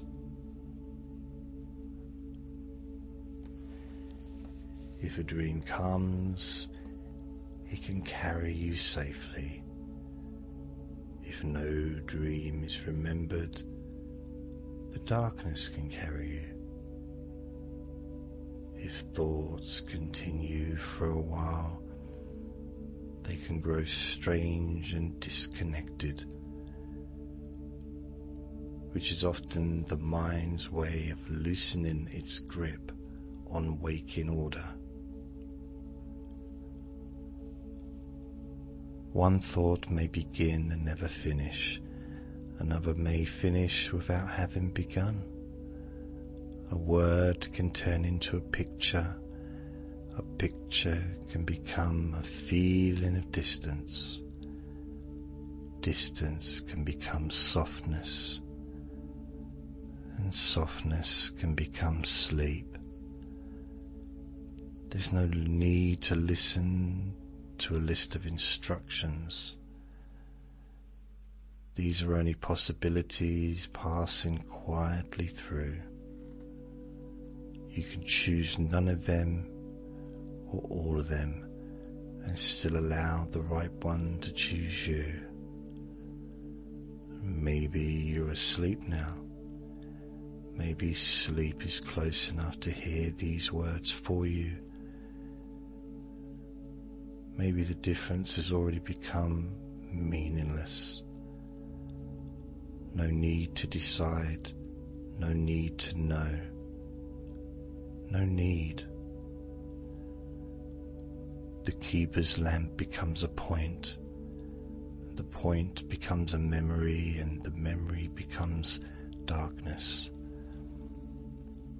The building rests on the hill rests beneath the sky rests in a space without edges,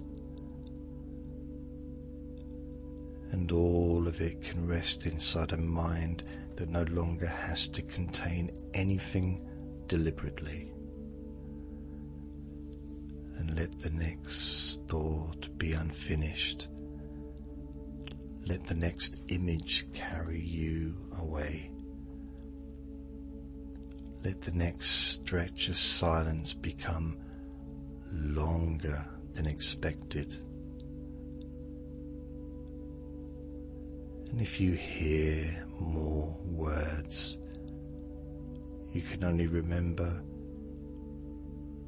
how unnecessary they are. Safe enough for this moment, held enough for this night, finished enough for sleep. Enough is visible for now. Everything else can wait beyond the dark blue page. The observatory remains open. The keeper remains near. The night continues, and you can drift beyond the last sentence, beyond the last image, beyond the need to hear an ending, into quiet, natural, unobserved sleep. Sleeping now, resting now. No more to do, no more to follow. Only night, only quiet,